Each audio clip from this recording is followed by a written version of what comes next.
Indiana Legal Services is a statewide nonprofit law firm that serves the civil legal needs of low-income Indiana residents. It's a revolutionary act to want people to have housing, to have food.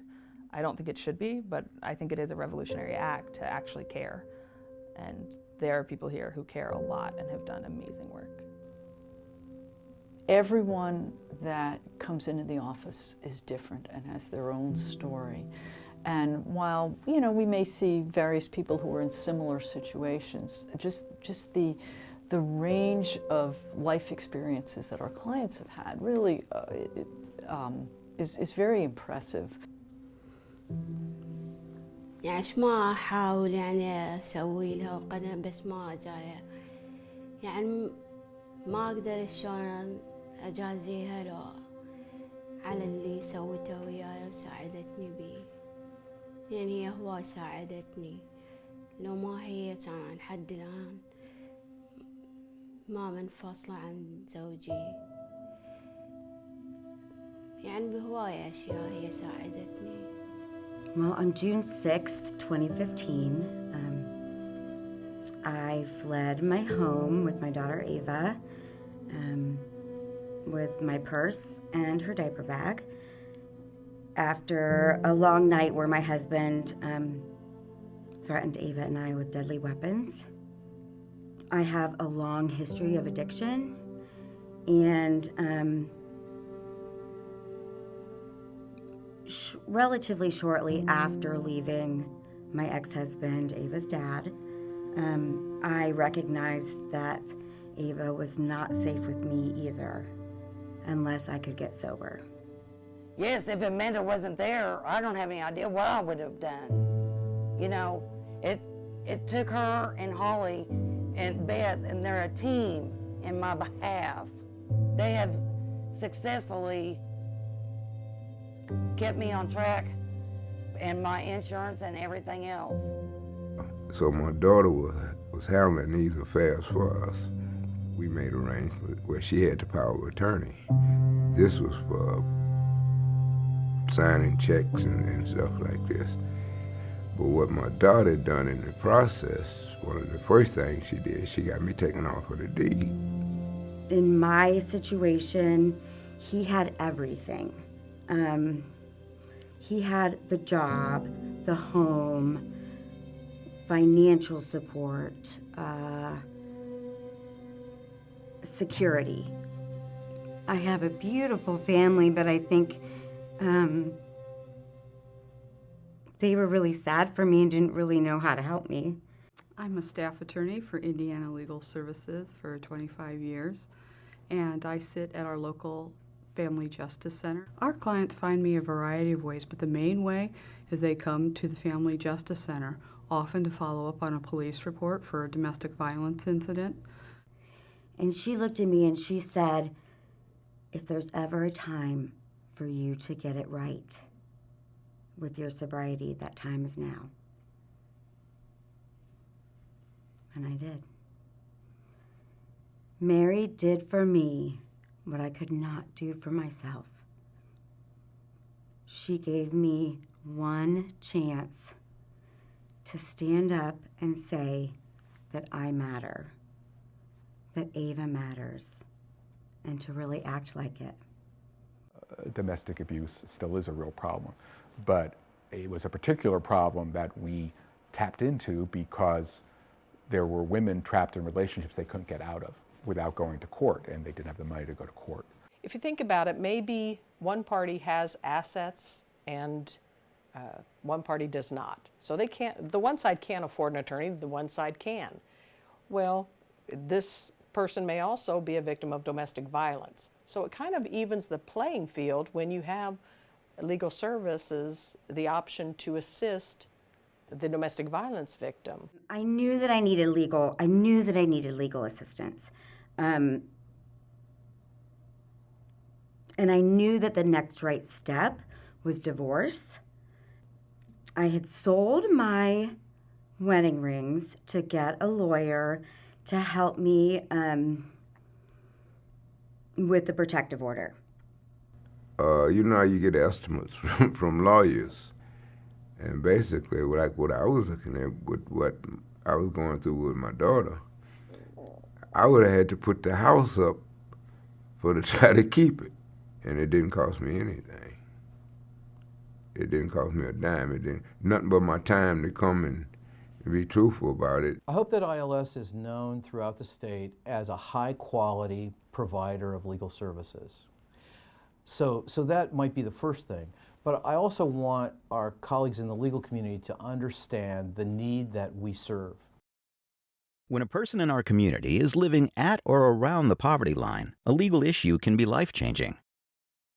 Without legal advice or representation, a person may find themselves stuck in an abusive relationship, unfairly cut off from health insurance, or ordered to pay a debt they do not owe.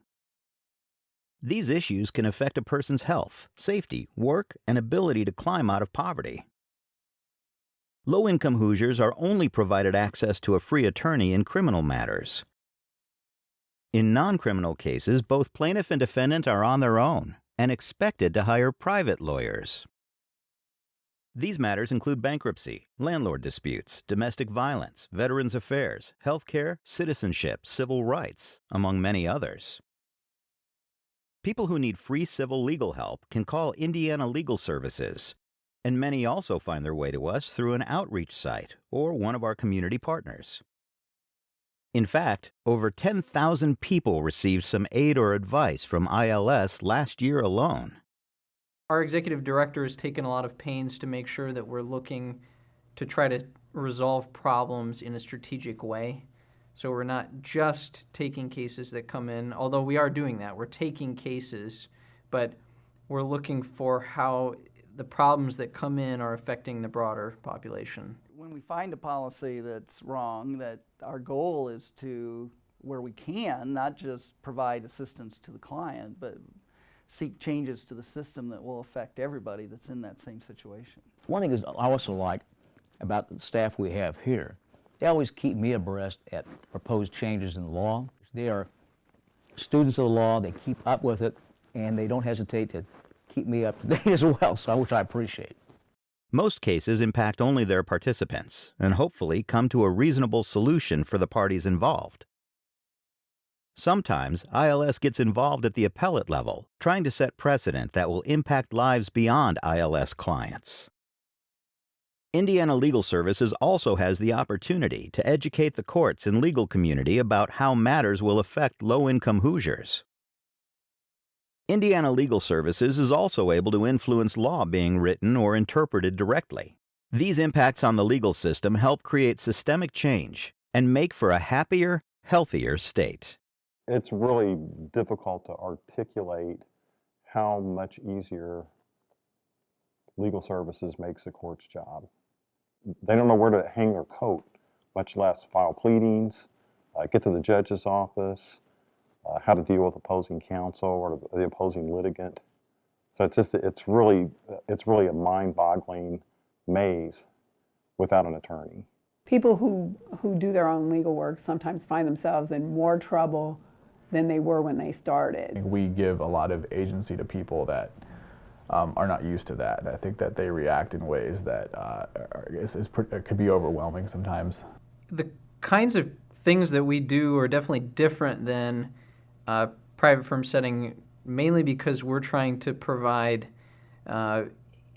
really any kind of help that we can in that moment. So sometimes the most efficient thing, I mean, it's a matter of resources, right? Sometimes the most efficient thing we can do is provide someone with everything they need to handle whatever their legal issue is on their own. You know, we're generally really respected by the courts and by judges who every day will see tons of folks come through their courts that are not represented. We call it pro se, who are sort of fumbling through the legal system. They don't know how to present evidence. They don't know how to make their arguments. They don't know how to state their cases. And a lot of times they're scared. And a judge's role is limited in how much they can help that person through that process. So when we're there, we can advocate on their behalf. We can help them through the process. We can explain their legal rights to them in ways that the court system can't. If you come into this office with sort of an attitude that, you know, people are responsible for all their own problems, I don't think you can retain that very long. I think working here gives you some real insight into, just the things that happen to people. So I had a client from Monroe County who had recently gone through a divorce with her husband, and through the course of that divorce lost the health insurance that she was receiving from his employer. So she had applied for the Healthy Indiana plan while she was in fact at the emergency room to get medical services with a healthcare navigator. And her application had been denied during that process because she had failed to submit a bank statement. She was applying for Social Security disability and just doing whatever she could to survive, including selling all of her furniture just to make ends meet. So once she contacted us, we immediately got in contact with the state to try to resolve the issue as fast as possible. I think it's pretty well held that if you ask Indiana if you're a tenant or a consumer or an employee, that probably if you say, well, how strong are the rights here, we're probably in a hot battle with Mississippi and Arkansas for 48. There are good landlords and there's some bad landlords, but there's good landlords too. And the good landlords appreciate legal services because we help them solve problems. And they also appreciate that we're able from time to time to send them good tenants, because good landlords want people who are trying to be good tenants. And oftentimes when our tenants have no other place, then I'm able to put together a relationship to house them with a landlord. And the landlord in part is basing their trust on the relationship with me.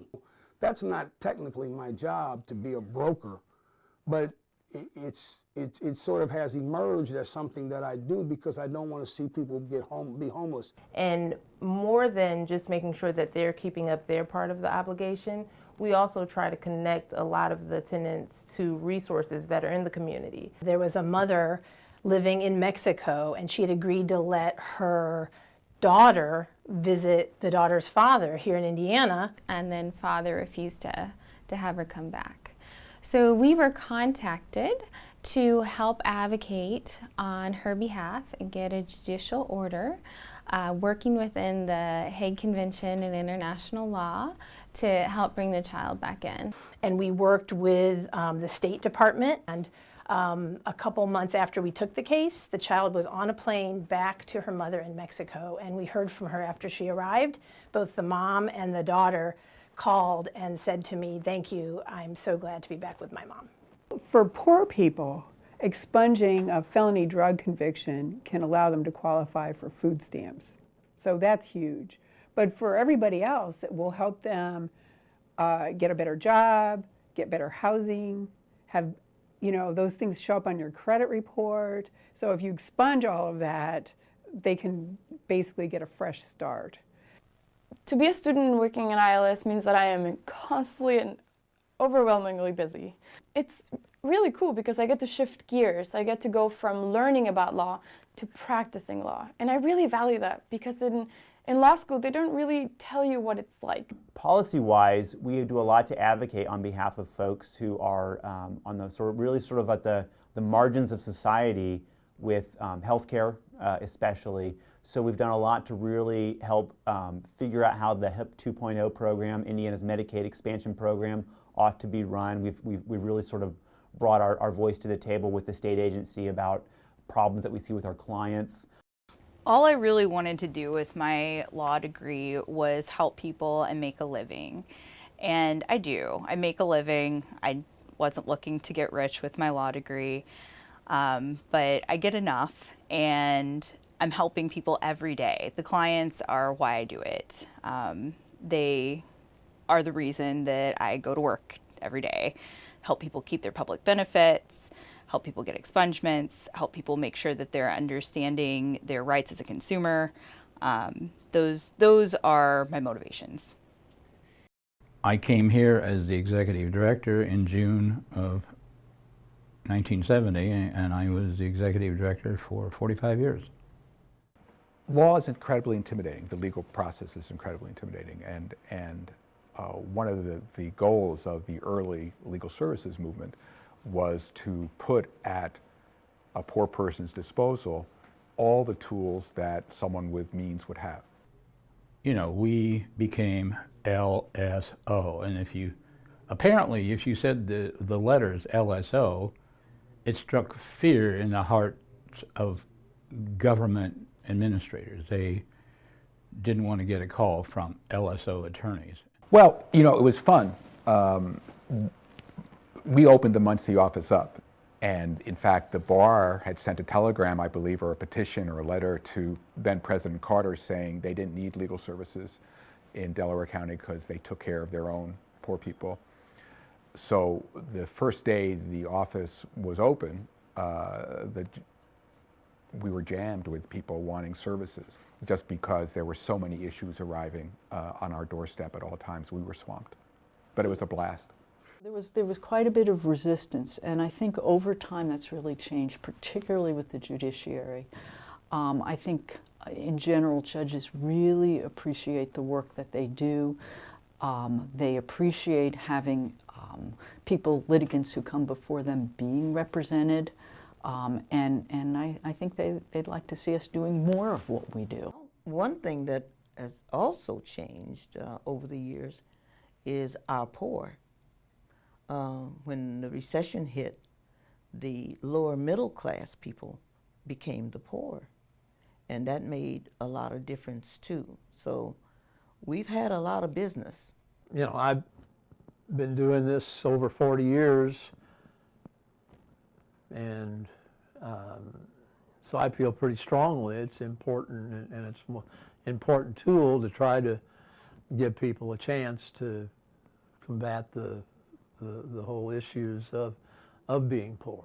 Seniors have the same kinds of problems that everybody else does, but there are also a number of specialized areas that we run into much more with seniors. Oh goodness, I have seen so many changes over the decades that I have been here. I'm really happy to say that in part due to the merger of the programs, we now have the ability to assist immigrants with our Immigrants and Language Rights Center.